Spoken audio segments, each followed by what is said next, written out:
Hello, in today's tutorial I'll be teaching you guys how to build a gaming PC. Trust me, when you get to the end of this video, I will bet you learn something new. Okay, let's get into the parts and tools needed to begin. First off, we need a standard Phillips head screwdriver. It's always better to have a multitude of bits, but this will do the trick. Now we get to the hardware components. You'll need a CPU, GPU, RAM, a motherboard, power supply, storage, case, and the CPU cooler. Boom! Let's begin. So with step 1, what you want to do is remove the motherboard from its box and place it safely on top.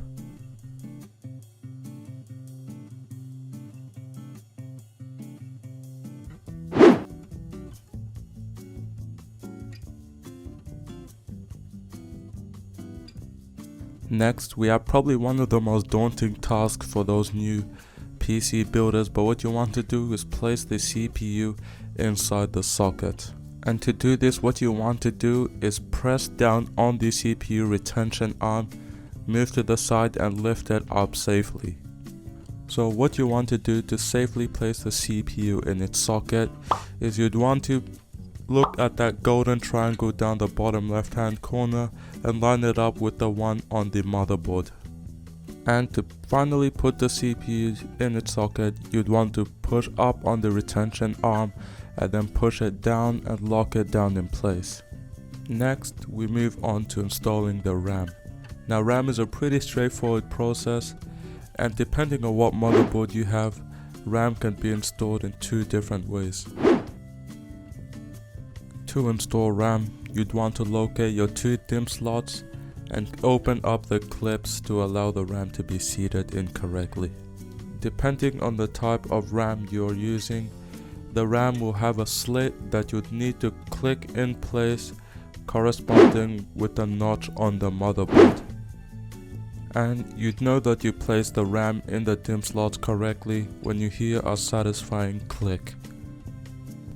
Next, we are going to install the M.2 SSD. And to do this, you'd want to locate a tiny screw on the motherboard, and this will come pre-installed depending on your motherboard's manufacturer. So to install the M.2 SSD, you'd want to remove that little tiny screw.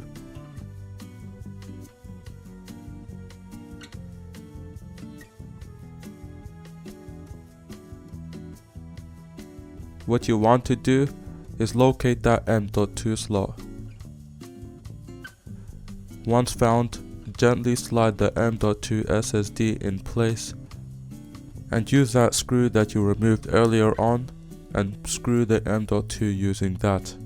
Okay, let me fast forward because that took me way longer than I thought. Now I know PC building does look easier on here, but trust me, it does get hard. But don't worry, I got you. Now we move on to the fun part, the PC case. Now depending on the type of case you have, you might have fans pre-installed. Now the role of a fan is to circulate air to or from a computer or component in order to keep the computer or component cool. Okay, so the next thing we have to do is install the fans, and yeah, let's begin. I'll speed over this process because it takes a really long time, and depending on the types of fans you have, there will most definitely be instructions on how to install them, so each fan varies.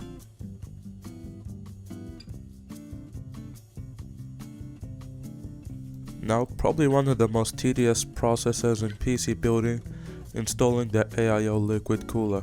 Now this is not necessary, you could get an air cooler, but then again, a liquid cooler does outperform air coolers in some instances.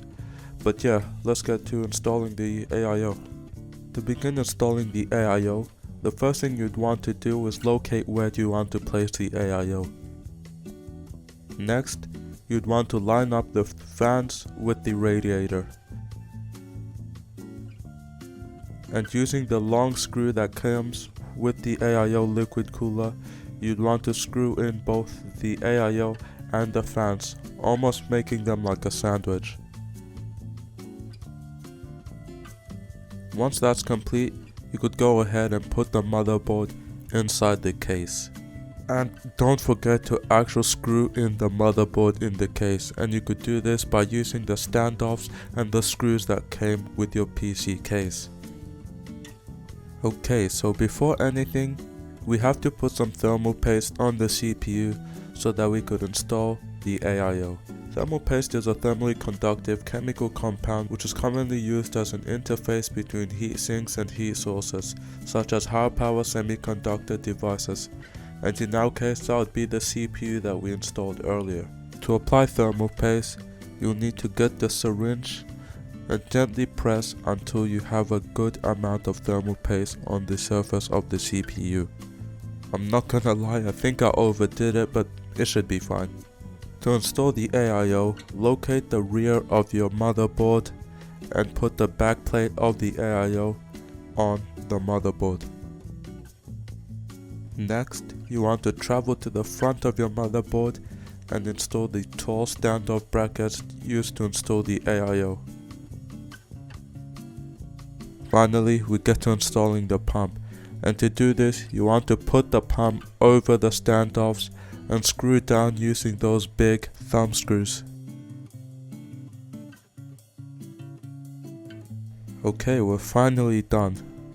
Now, it's time to install the power supply. Locate the rear of your case and grab your power supply and put it with the fan facing down. Once seated correctly, use the 4 screws that comes with the case to secure the power supply.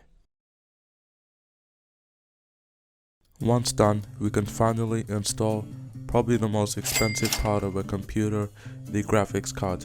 To install the graphics card, we are going to use that top PCIe lane and slot it directly into the slot. Next, we are going to use 2 screws to secure the graphics card in place.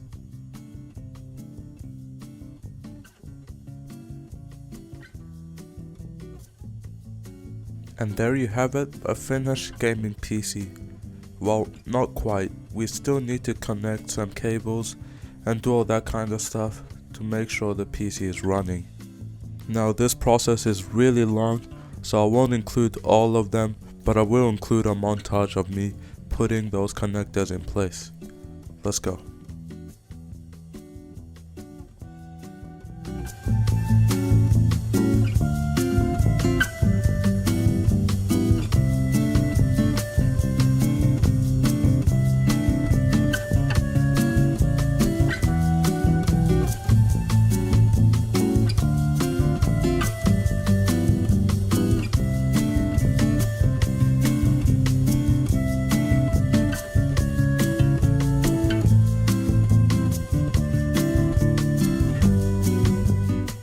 Okay, so now that all the cabling is done, all we have to do is just turn on the computer and see whether it boots. If you follow my procedures correctly, your PC should be up and running, but first we have to install Windows. And yes, let's not get carried away, that is another video in itself.